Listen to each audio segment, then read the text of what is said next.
नमस्कार मित्रों। भगवत गीता में ज्ञान मार्ग, कर्म मार्ग और भक्ति मार्ग तीनों मार्ग बतलाए गए हैं, लेकिन जो सबसे अच्छा मार्ग, उत्तम मार्ग मुझे लगता है वह भक्ति मार्ग है। कोई भी व्यक्ति है जो प्रभु के पास जाना चाहता है, इस जीवन में सफलता चाहता है, परलौकिक जीवन में सफलता चाहता है, अथवा मोक्ष ही चाहता है, कुछ भी नहीं चाहता है, उसे केवल एक ही प्रार्थना करनी चाहिए कि हे प्रभु हमें भक्ति दो। भक्त होना एक ओर तो सबसे आसान है और दूसरी ओर सबसे कठिन काम भी है, क्योंकि भक्त किसी न किसी आकांक्षा से जुड़ा होता है, कुछ ना कुछ भक्त को चाहिए होता है।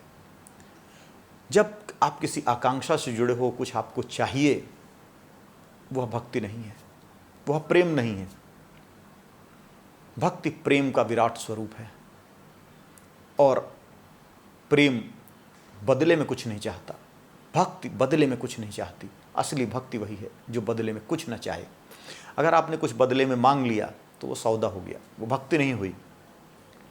और भगवान कृष्ण गीता में कहते हैं कि किस तरह का भक्त मुझे प्रिय है। भगवान कहते हैं अनपेक्षः शुचिदर्शः उदासीनो गतव्यतः सर्वारंभ परित्यागी यो मद्भक्तः समे प्रियः। अर्थात अनपेक्षः, जिसे कोई अपेक्षा नहीं है, शुचिदर्शः, हर ओर पवित्रता ही देख रहा है, अच्छाई ही देख रहा है, उदासीनो, जो उदासीन है, अच्छा है बुरा है सबसे उदासीन है, निष्पक्ष है, गतव्यतः, जिसकी व्यथाएं जा चुकी हैं, कोई शोक नहीं है उसे, सर्वारंभ परित्यागी, किसी चीज़ का कोई आरंभ नहीं है, किसी चीज़ की कोई इच्छा नहीं रह गई है, ऐसा भक्त मुझे प्रिय है। अनपेक्षः, अनपेक्षः का मतलब है जिसकी कोई अपेक्षा ना हो। जो भी व्यक्ति कोई अपेक्षा लेकर किसी के पास जाता है, किसी की भक्ति करता है, किसी से प्रेम करता है, उसके जीवन में दुखों का आना तय हो गया है, उसके जीवन में असफलता आनी तय हो गई है, क्योंकि उसका प्रेम, उसकी भक्ति उसकी अपेक्षा के पीछे चल रही है। अगर उसकी अपेक्षा पूरी होती है तो उसकी वह भक्त है, उसे प्रेम है।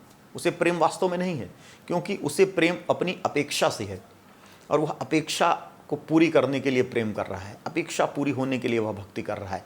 जैसे उसकी अपेक्षा पूरी हुई वो विरत हो गया, वह भक्ति नहीं है। सच्चा भक्त दिल में कोई अपेक्षा नहीं रखेगा। मज़ा आपको भक्ति में ही आए। अगर आपको भजन करने में मज़ा आ रहा है, भगवान का ध्यान करने में मज़ा आ रहा है, आपको भगवान के साथ तल्लीन होने में मज़ा आ रहा है, तभी आप भक्त हैं।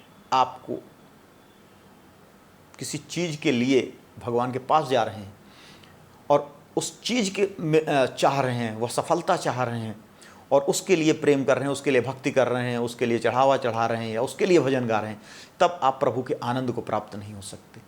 आपको ईश्वरीय आनंद प्राप्त नहीं हो सकता। तब आपको वह अपेक्षा अगर पूरी होगी तो एक लौकिक सुख थोड़ी देर के लिए मिलेगा। अपेक्षा पूरी नहीं हुई तो आप फिर दुखी हो जाओगे। अनपेक्षः शुचिदर्शः, शुचिदर्शः जो शब्द है, पवित्रता देखने वाला, सर्वत्र कल्याण देखने वाला, अच्छाइयों को देखने वाला, ऐसा व्यक्ति। हम जीवन को दो तरह से देखते हैं, अच्छा और बुरा। एक गिलास है आधा भरा हुआ, उसको हम दो तरह से देखेंगे, आधा भरा है आधा खाली है। कोई व्यक्ति अपने जीवन में आने वाले दुखों के लिए ईश्वर को कोसता है या ईश्वर से पूछता है कि हे भगवान मुझे इतना दुख क्यों दिया। उसी परिस्थिति में रहने वाला व्यक्ति ईश्वर को धन्यवाद देता है कि प्रभु मुझे इतना सुख तो दिया। एक व्यक्ति है जिसके एक हाथ नहीं है, वो ईश्वर को धन्यवाद देता है कि एक्सीडेंट हुआ, मेरा एक हाथ कट गया, मेरे दो भी कट सकते थे लेकिन कम से कम एक ही कटा है प्रभु, कम से कम तूने एक हाथ तो मेरा सुरक्षित रखा। दूसरा व्यक्ति ये सोच सकता है कि मेरा एक हाथ कट गया, मैं इतनी पूजा करता हूँ कि बाकी लोगों के दो हाथ है, मेरा एक ही हाथ है, मेरे साथ प्रभु तूने बड़ा अन्याय किया है।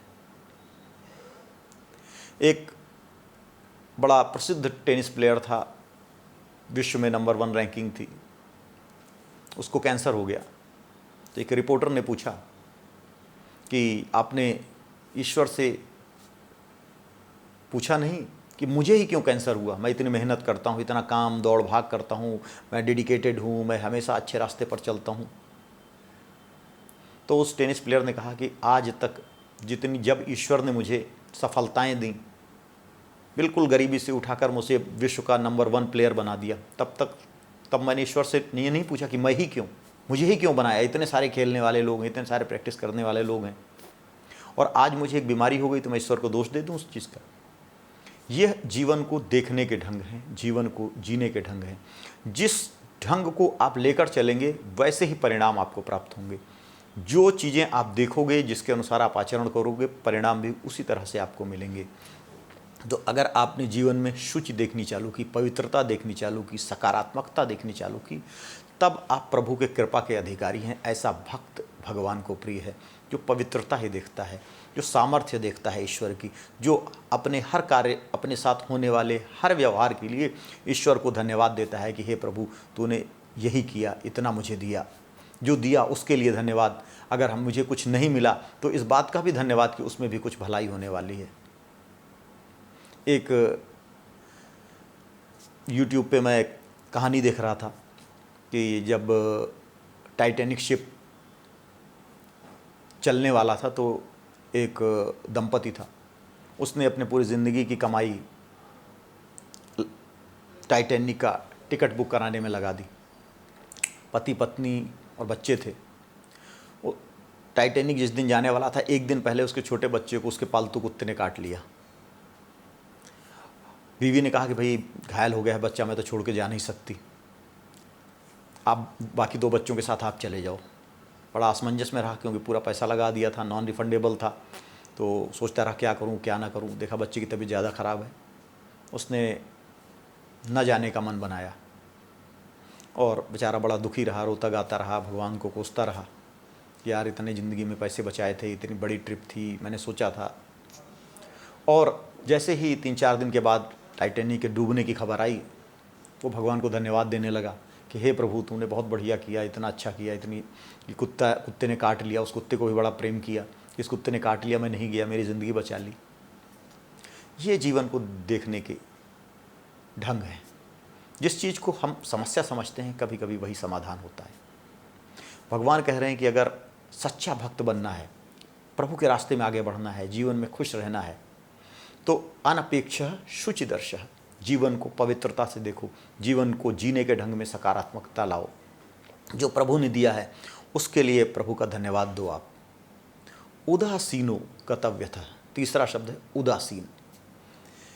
उदासीन जीवन में होना जरूरी है, जीवन में तटस्थ होना जरूरी है। हम जीवन में 2 भावों से घिरे होते, 2 तरह के लोगों से घिरे होते हैं। एक को हम अपना हितैषी मानते हैं, दूसरे को हम अपना शत्रु मानते हैं। और जो हितैषी व्यक्ति होता है उस व्यक्ति के लिए हम नियमों के विरुद्ध जाकर कुछ भी काम करते हैं, और जो हमारा शत्रु होता है हम नियमों के विरुद्ध जाकर उसका बुरा करने में लग जाते हैं। इस तरह से हम इस संसार की वासनाओं के बीच में फंस जाते हैं, हम अच्छाई और बुराई के बीच में फंस जाते हैं। जो हमें प्रिय है हम उसके लिए काम करने लगते हैं, जो अप्रिय है उसके विरोध में काम करने लगते हैं। तो हम किसी के पक्ष में और किसी के विरोध में इस तरह काम करने लगते हैं, और हमारे ऊपर जिनके विरोध में और जिनके पक्ष में हम काम कर रहे होते हैं वो उसका प्रतिफल भी हमें उसी रूप में प्राप्त होता है। परिणाम स्वरूप ये होता है कि बहुत सारे लोग हमारे विरोधी बन जाते हैं, बहुत कुछ लोग हमारे समर्थक बन जाते हैं। कई बार ऐसा भी होता है जिसे हम विरोधी मान रहे होते हैं वो वास्तव में विरोधी नहीं होता, और हम एक ऐसे चक्र में फंस जाते हैं। इस चक्र से बचने का यह तरीका है कि आप उदासीन रहें। उदासीन का तात्पर्य यह है कि आपका किसी से कोई विरोध नहीं है और किसी से कोई विशेष प्रेम भी नहीं है। अगर विरोध नहीं है तो किसी का भी आप बुरा नहीं करेंगे नियमों के विरुद्ध जाकर, और किसी से प्रेम नहीं है तो किसी का भी नियमों के विरुद्ध जाकर सपोर्ट नहीं करेंगे। आपको अगर प्रमोशन देना है तो जो एलिजिबल कैंडिडेट है आप उसको प्रमोशन देंगे, ना कि ये देखेंगे कि मेरे ग्रुप का कौन है। अगर आपको किसी के अगेंस्ट काम करना पड़ जाए तो जो सबसे नकारा निकम्मा व्यक्ति है उसके अगेंस्ट काम करेंगे, ये नहीं देखेंगे यार ये तो अपना आदमी, इसको बचा लो, या दूसरे पाले का है इसको निपटा दो। जीवन जीने का सही तरीका यही है कि हम तटस्थ रहें, हम जीवन में निष्पक्ष रहें, हम उदासीन रहें, क्योंकि यह संसार है, हमारी तरफ चीज़ें आएंगी ही। जैसा कि हमने चर्चा की कि हमारे और इस संसार के बीच जो संबंध है वही जीवन है। हम इस संसार को कुछ देते हैं और यह संसार हमें देता है। हम जो इस संसार को देते हैं संसार वही पलटकर हमें देता है। और अगर हम संसार के प्रति तटस्थ भाव रखेंगे तो संसार भी हमारे प्रति तटस्थ भाव रखेगा, और जिसके हम अधिकारी हैं वह हमें देगा। और ऐसा व्यवहार करने वाला व्यक्ति ईश्वरीय कृपा का अधिकारी होता है। भगवान कहते हैं यो मद भक्त समय प्रिय, ऐसा भक्त मुझे प्रिय है। अनपेक्ष शुचिदर्श उदासीनो गतव्यथ। गतव्यथ का मतलब है जिसकी व्यथा समाप्त हो गई हो, जिसको कोई कष्ट न हो, दुख न हो, किसी चीज़ का गिला शिकवा लेकर दिल में नहीं घूम रहा हो। गिला शिकवा तभी होता है जब आपके पास अपेक्षाएं होंगी, जब आप नेगेटिविटी देखोगे, जब आप उदासीन नहीं रहोगे। तो इन 3 गुण आपके पास नहीं है तो आप व्यथाएं आ जाएंगी, आपके पास दुख हो जाएंगे, आपके पास तकलीफ़ें हो जाएंगी, आपके पास बहुत सारे गिले शिकवे हो जाएंगे। आप भगवान से मिलोगे तो अपने दुख ही बयान करते रहोगे, अपने गिले शिकवे ही करते रहोगे। किसी से भी मिलोगे गिले शिकवे करते रहोगे। अगर आप किसी से भी रोना रोज रोते रहो तो वो व्यक्ति धीरे धीरे आपसे किनारे होने लगेगा। आपके अंदर निगेटिविटी बढ़ती जाएगी, नकारात्मक शक्तियाँ आपके अंदर प्रभावी होती जाएंगी, और आप ईश्वरीय सत्ता से भी दूर होते जाओगे। आपके अंदर अविद्या, अज्ञान, अहंकार इतना बढ़ जाएगा कि आप दूसरों से दूर होते जाओगे। जब आप नकारात्मकता में जीने लगते हो, दुख में जीने लगते हो, तो भी आपका अहंकार बढ़ने लगता है, क्योंकि आप मानने लगते हो कि भाई मैं दुखी हूँ। और कभी कभी आप अपने दुख को लोगों के साथ बताने लगते हो कि मैं देखो कितना मजबूत हूँ, मैं इतने दुख को शेयर कर रहा हूँ, या मैं कैसा है, भगवान ने मुझे ही चुना है, इतने दुख के लिए मुझे चुना है, और आप व्यथावान हो जाते हो। तो अगर आप इस तरह से जीते हो, अनपेक्ष शुचिदर्श उदासीनो गतव्यतः, तभी आप सर्वारंभ परित्यागी बन सकते हो। तब जो भी आप काम करोगे वह किसी इच्छा से नहीं करोगे, वो सारे काम प्रभु को समर्पित कर दोगे। आपके काम सारे अपने आप बनते हुए चले जाएंगे और आप सच्चे अर्थों में भगवान के भक्त होगे। और भगवान कहते हैं यही सच्चा भक्त है, और ऐसा ही भक्त भगवान को प्रिय है। ऐसा व्यक्ति इस संसार में ऊंचाइयों को प्राप्त करता है, और ऐसा व्यक्ति अगले जन्म में भी ऊंचाइयों को प्राप्त करता है, क्योंकि ये कर्तव्य, जीवन का यह ढंग उसकी अंतरात्मा को शोधित कर देता है, उसकी अंतरात्मा को पवित्र कर देता है, उसके अंदर की अविद्या को समाप्त कर देता है। और ऐसा ही भक्त भगवान को प्रिय है, ऐसा ही व्यक्ति भगवान को प्रिय है। हरि ओम तत्सत।